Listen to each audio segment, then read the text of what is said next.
Okay, in this video I'm going to go a little bit more in depth into how I completed this AI project for pathfinding, path following, and finite state machines, as well as seek behaviors um, and coordinator behaviors. And so I will just jump right in, I guess.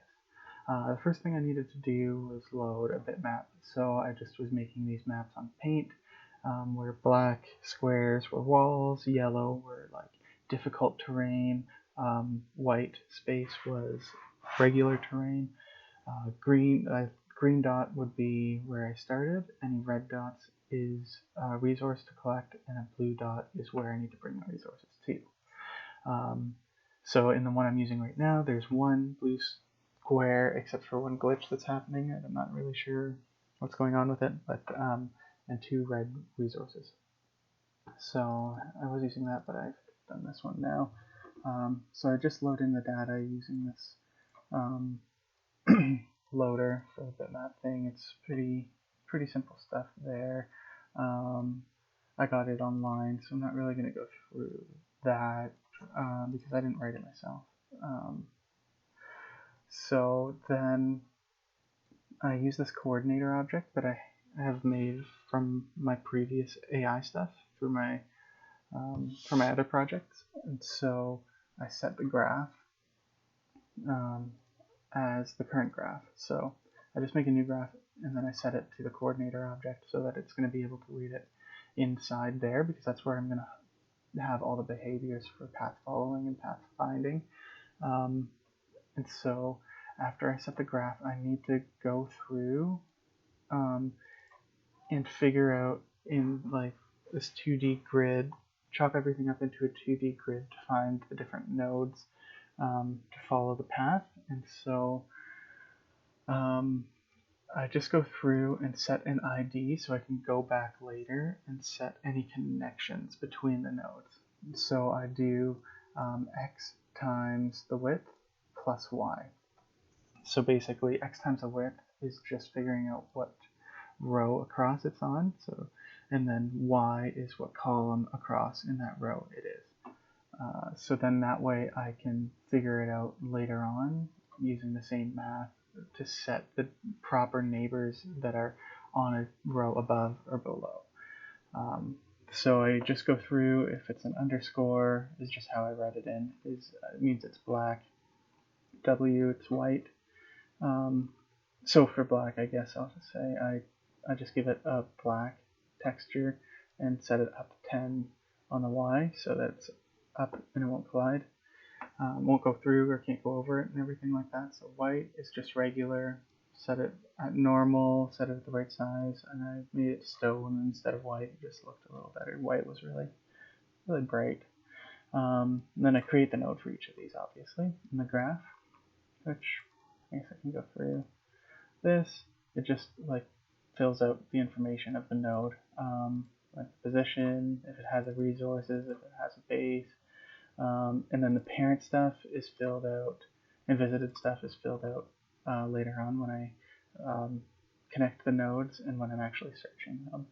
And so if it's R, that means it has a resource. So I just say true to has resource. Green means that I start there, it doesn't have a resource or a base, but that's where I put my little shark guy as the coordinator. That's where he starts, so I set him to the AI object and make sure I set him in the graphics vector to render him each frame. If it's yellow, I just have to put it in right now. I don't need to know anything about it until I'm measuring how to find the path. Blue is a base, so I just set it as the base node in my coordinator so I can find the path properly. So I just set it to true here. So like I need to rerun the algorithm from the current position, and so I just use like if I'm at this base node, then I know like where to search from. So after I'm done going through that, I have to go through it again, and like I said, use the same ID and start setting the neighbors. And so I search for child node. This is just a function I made. So the direction, the current width, current height, total width. So the direction is just what direction of the child do I want to, and then this is the ID measurements for it. So if I'm looking for the child to the right, it's pretty easy. I just add 1 onto the ID. And left -1 up, though, I do the current. I screwed up the naming of this. So, oh no, that's right. I think, anyway, I just add it in here when I'm multiplying it by the width, and then I just add the regular current. So that'll be up, and then I do upright and down. So yeah, if it's less than 0, then I return a null pointer, basically, right here. So, and if it's past the total width, then there's nothing to the right or anything like that. So I was checking if it was black, but I ended up doing that in a different spot because it kept cutting out. And so I'll go back. Yeah, so I search for the child, and then this string is, I'm just getting out like if it's a black or a yellow is what I need. So this was just for a debugging thing here, but I just want to do nothing if it's black. If it's yellow, then I times the weight by 2 and add the edge with that weight. So I just set the weight as a normal weight here. Diagonal weights, where do I set that? Upright, first diagonal weight. So weight equals diagonal weight. So I just set it like there, and same thing, if it's yellow, then I set it to times 2 and set it. The only thing different with the diagonal weights is that I can't add a diagonal edge if the child on the right or the top is black, because I can't cut across the corners. So I just skip through, or otherwise I add it here. I guess I could have just done this. If it's not black, do this. I don't know why I did that. I was probably just tired. Did that a bit backwards. But then I add the edge and just add the child information and parent information so that I can read through it later on when I'm searching. So same thing with all of these things. And then I added some finite state machine functionality to my AI object, my coordinator object. And the root node is obviously the green node. So anyway, I'll go through the coordinator here. Let's see. That's not the right one. The CPP I'll go through. Or, yeah. So on each update, each frame, I call this update, and it'll figure out what the current state of the machine is. It's just an if-else, like basically just a switch statement on what enum they said. I could have just done this as a switch, actually. It would have been a little easier. So if it's an idle, we'll go here, and it does nothing. Don't do anything if it's an idle. So then when I press the space bar, it'll find a new resource. It'll set it into this. So let's go find this. So it uses the Dijkstra's algorithm from the current node using the graph that I've set in the coordinator at the beginning that I was editing, setting the edges and everything like that. So it has it'll figure out what nodes it's visited and go through all of the parents until it goes all the way and finds a resource node, taking into consideration the weights, and then it'll add them to the parent list, and so I'll have a list that I can just trace backwards basically to, did I not open that all the way? Oh yeah, it's right here.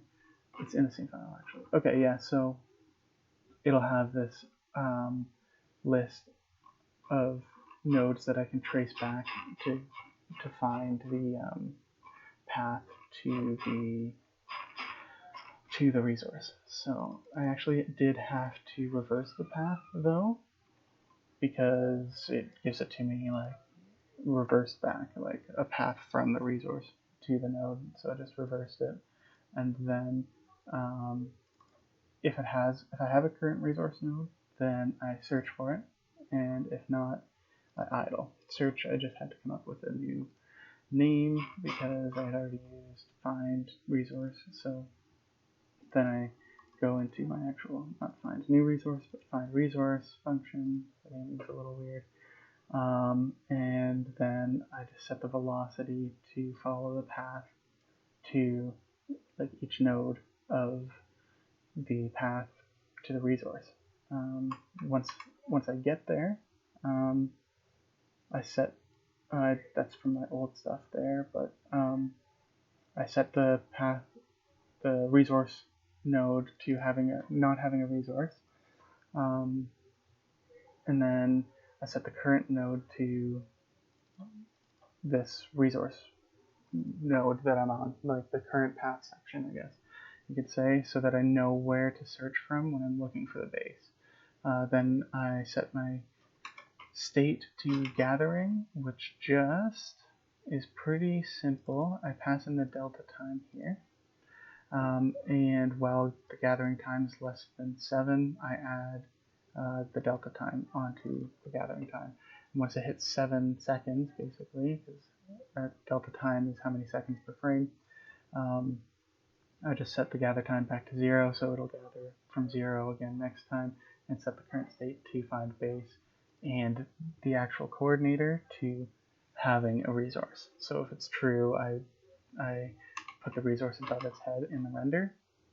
And then so find base is what I set it to once it's done gathering.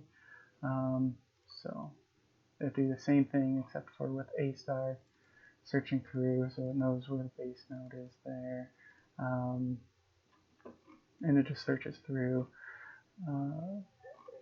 A star is pretty similar to Dexter's, it's more directed, like it knows where it's trying to go, and so it just looks a little bit different. So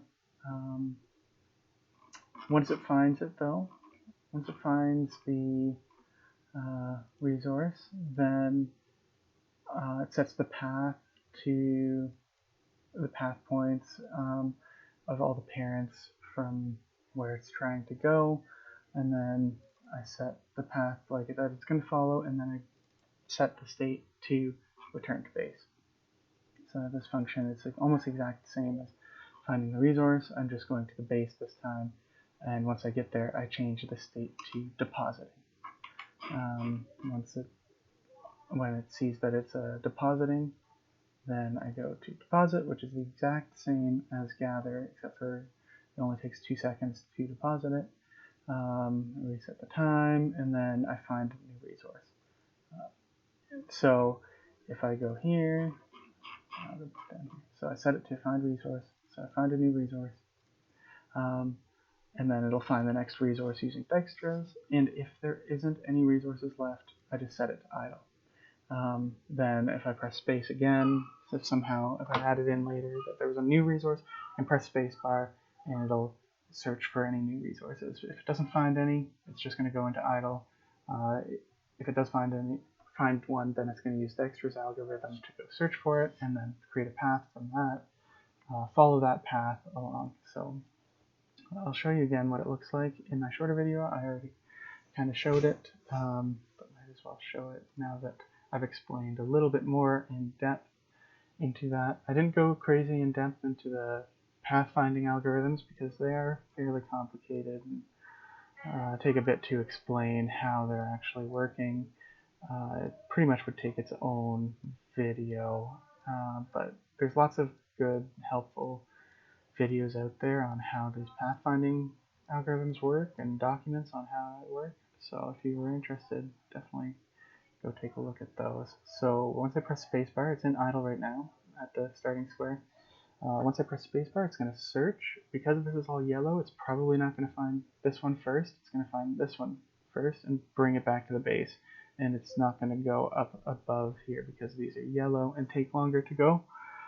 This blue square here should be yellow. It's a glitch that I can't figure out why this one square, no matter what map I load, it's always just this one right here. Turns blue when it shouldn't be. Like in the actual image, this isn't blue. But anyway, I'll press space. And it's going to find its way down here. It can take 7 seconds to find the resource and gather it, and then it's going to find a path back to the base using A star. So you can see it carrying this over its head for each little. You can see it kind of like goes to each node and then finds the next node and the next node. And you'll see down here that it goes around the corner instead of like cutting from here to here through. And so now it gets back here. It'll take just 2 seconds to deposit this, and then now this is the only one left. So it's going to go around this way to avoid the yellow, but it's going to have to go through the yellow squares up here to get to the resource. These are just for the pathfinding algorithms. I don't actually slow down this little guy when he's traveling through it. It's just for searching which